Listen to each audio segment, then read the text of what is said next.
please remember to leave a like, a comment, share the video about, and if you haven't already, subscribe. Thank you.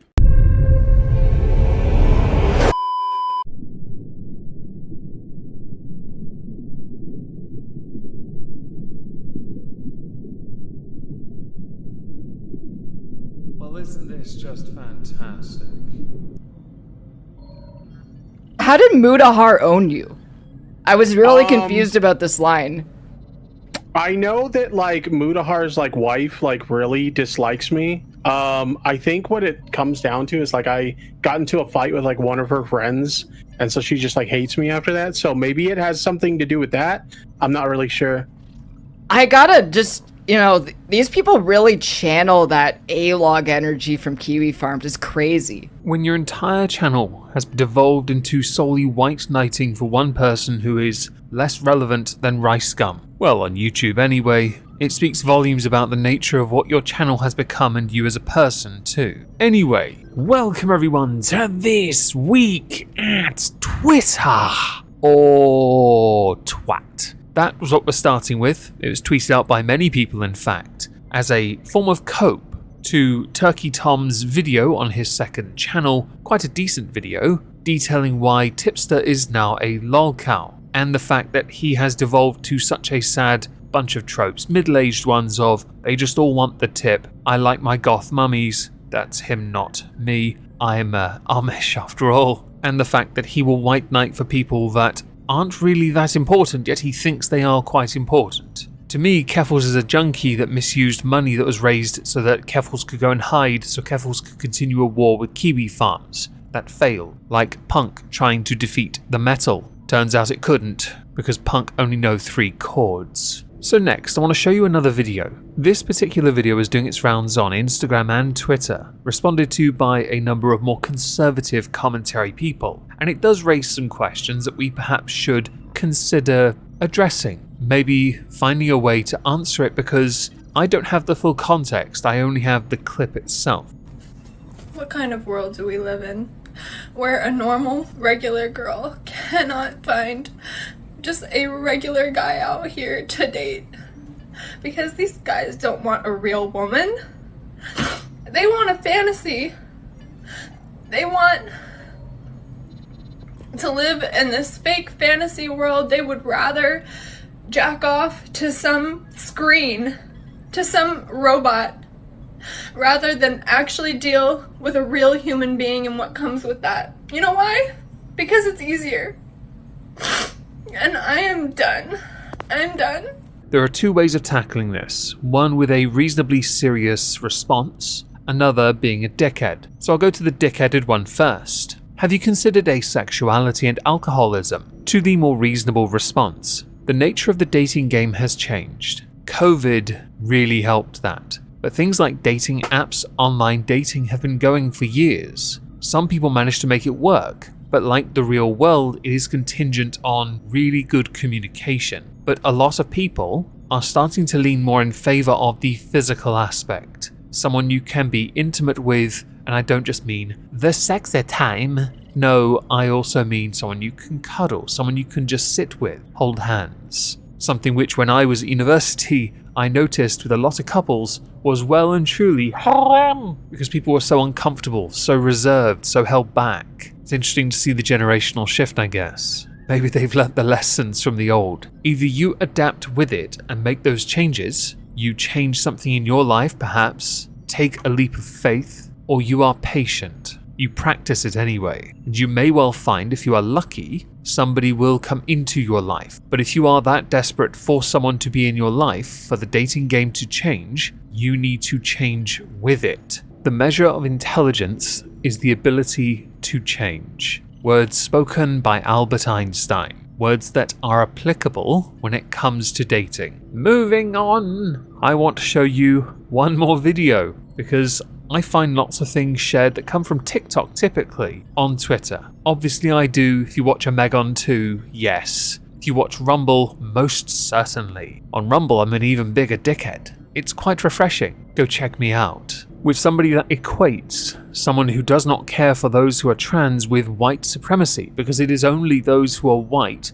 or adopt a white persona perhaps. Yes, that are the problem when dealing with that of transgender rights or trans rights in general. I'm not here to tell anybody how to think or what opinions they should have, but I think we should call a spade a spade. If you tell me that being trans is a mental illness, an abomination, then I want you to own up to the fact that that way of thinking is colonial and white supremacist. Because if you're going to say that to me, you need to be prepared to say that same thing to all of the indigenous societies all over the world who have more than two genders. I think if you were to do that, the colonial and white supremacist nature of that way of thinking would be really, really clear. I think you're forgetting, and this is a very important point to make, while you made a global point here about other indigenous groups that have more than two genders, there are many more who do not respect LGB or LGBT or LGBTQ or LGBTQI plus A and all the other letters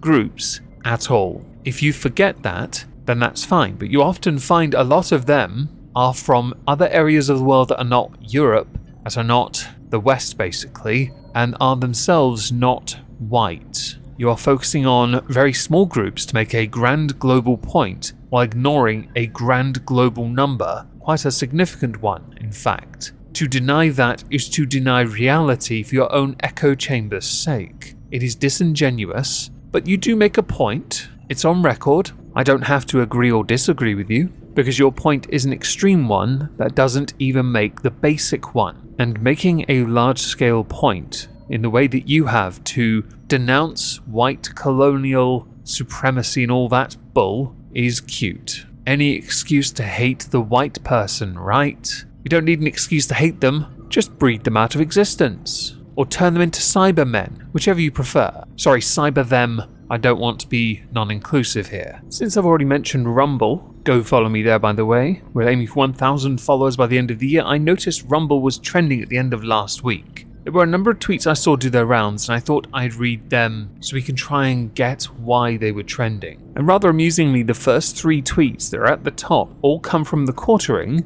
and his apparent disdain for Ian Miles swatting Chong, who tweeted, "Why would Ian Miles Chong admit so blatantly he was trying to smear Twitter competitor Rumble? Nobody at Rumble views Twitter as a threat. More free opportunities to speak are good. I would argue it's Twitter who's afraid, lol, deploying smear goons Elon amplifying smears." An image included is a tweet from Ian Miles Chong. A number of people on here used to be pro-Twitter until Twitter started threatening their own business models with its video and live streaming capabilities and monetization. Now Twitter, according to them, is, quote, anti-free speech, end quotes. You know who you are, we see you too. He followed this up with, wait a minute, wasn't this guy just bashing Rumble for censoring a call to violence? Here, he is praising Elon Musk for censoring speech on this, the real free speech platform. Another image from Ian Miles Chong, but it's from 2022. Twitter now has a new policy against Holocaust denial, 9/11 denial, or Sandy Hook denial. Thanks for adding this, Elon Musk.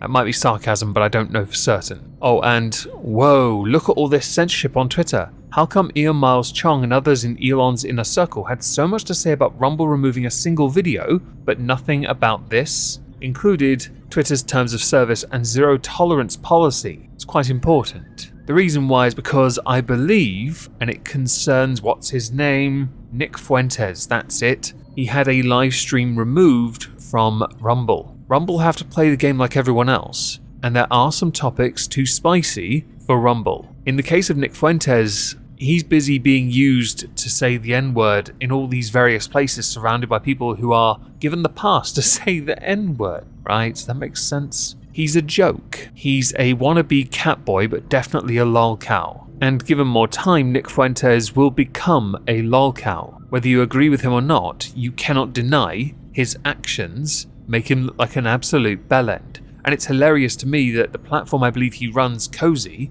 while Baked Alaska's in prison, have yeeted Baked Alaska because he fell out of favour with them, okay? Now I should say, to stay on topic with what the Quartering has said, he is holding Ian Miles Chong to a mark of consistency, because, and I get the impression, Ian Miles Chong is not a fan of Rumble because of that one removal of one video or live stream, which surprised me because I didn't realise Nick Fuentes was so hard up for cash he had to go to Rumble to make it, because he sure as hell wasn't going to make it anywhere else. Certainly not on his own platform where he puts money into it. I hold a very similar position to Rumble in that I do not view other platforms as a threat. I think more free opportunities to speak are fantastic, and you should be present on alternative platforms because no one platform is going to last forever and you can't guarantee it either. As times change, popularity wanes, rises, it's always good to be somewhere else just in case things go wrong. So follow me on Rumble. As a final point before we move on, would anyone else like to see Ian Miles Chong fight quartering in a ring?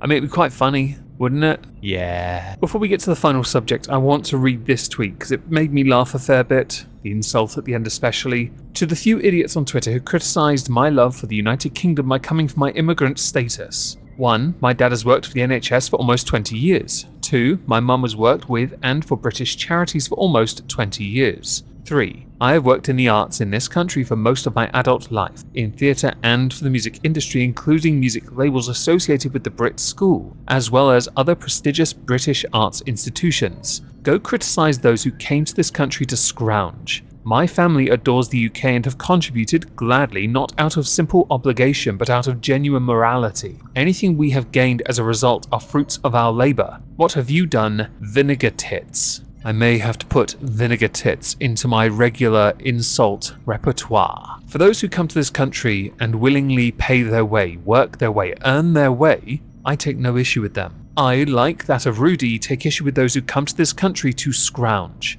The economic migrant, the illegal, the people who come here thinking they get a better life, but are used as a modern form of slavery, or use it to use the benefit system to give themselves a better life compared to that of the life they left behind. A huge gamble that is not necessary. I get the struggle, I understand that concept. Do it legally. How about that? The last thing we need to talk about is that bloody change on Twitter. The logo, which I believe has already been trademarked by Facebook, which may well start issues, or Meta have. Oh, it's interesting. So Twitter's bird logo has been replaced by this X, as you see tweeted out by Elon Musk. I'm not sure what I think of it personally. I know that the idea of the website going black made some sense, because light mode is horrible. It did in turn lead to X videos trending on Twitter because, yes, that happened.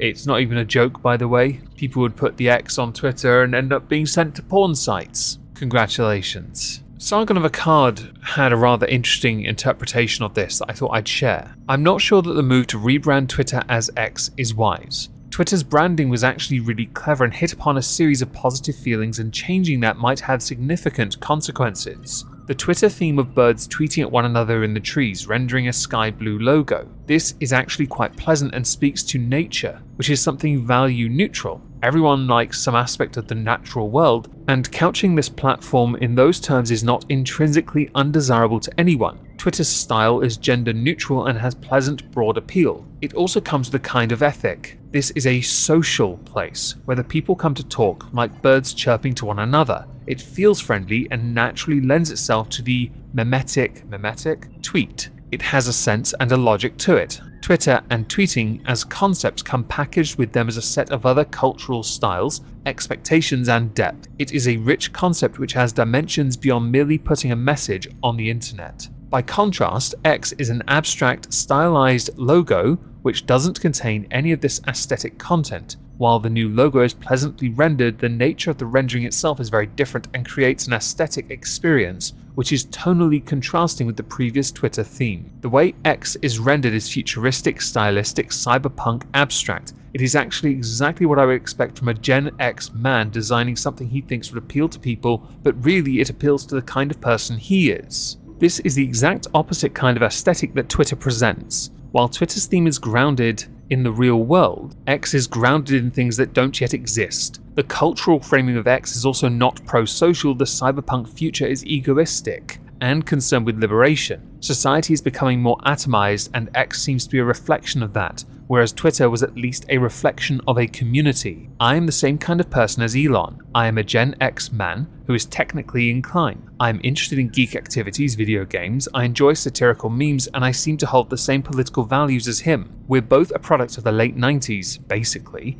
and we were conditioned by sci-fi shows such as The X-Files and The Matrix to see the cyber reality as something with a kind of elusive mystique, which is what it seems that he has brought to theme X. Personally, I like it. It looks good to me. However, I'm also aware this is just my personal preference and won't be shared by the people who I would like to remain on the platform, because the real magic of Twitter is that the people you don't agree with are also here. That's why the Twitter spin-offs didn't work, because the opponents aren't there. No dialect can occur because you need the other person for it to happen. If Twitter adopts a tech bro aesthetic, it may well turn off people who don't find it as necessary and addictive as before as unexpected consequence. The platform no longer feels like a neutral space which has universal natural appeal. It may feel like it is crafted for a specific kind of person. This naturally dissuades others, and it may be that they simply just lose interest and don't feel at home like they used to. As I said, I like these things, but I think there may be undesirable results which may show that in the long run it was unwise.